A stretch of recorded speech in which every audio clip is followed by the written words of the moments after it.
law school, when you learn about voting, you learn that it's a fundamental right, but it's almost like the most important one because it's sort of like the gateway right to all your other rights, right? If somebody messes with your right to vote or takes it away or makes it harder, that makes it harder for you to realize all of the other rights that you're guaranteed. You know, this will be my 5th election, counting primaries and general, here in Michigan. Challengers can be posted inside a polling place, like where on election day where voters are going to vote in person, or they can be in what we call the AV counting board, which stands for Absentee Voter Counting Board. You don't have the right to challenge voters inside the Absentee Voter Counting Board because the voters aren't there. You can challenge processes only. So you can challenge a process that you think is being done incorrectly. So these are counting ballots that have already been cast absentee prior to election day or on election day. By the time the ballots get to the AV counting board, those ballots have been certified, the signatures have been verified at the clerk's office. All of the voter eligibility questions that are allowed to be raised in a polling place have already been answered. The way that it works is you can have each group that sponsors challengers can have a certain number that is already set, and at each table there are 5 or 6 election inspectors, and there's a really uniform process. All these different people check every aspect of a ballot, right? And they look at the envelope, they take it out of the envelope, they match the number on the stub to the number on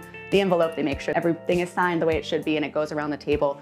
And once it's processed, it goes into like a box. They take that box, once it gets 200 ballots in it, they take it to another part of the room where there's these tabulation machines that scan everything in. The process kind of gets repeated over and over. As a challenger, you will be assigned to like a group of those tables or to the tabulator or adjudication station. There's a lot of people that work really, really hard to make sure that it's fair, that it's safe, that it is transparent, that you can understand what's going on, and that everybody who's responsible for administering it knows what they're doing, has the resources and support that they need. You can take advantage of your right as a Michigan voter to be a challenger, or you can actually see firsthand what happens on election day. Once you actually look into it, it is impossible to come away with any other feeling than that these elections are incredibly safe and incredibly well run.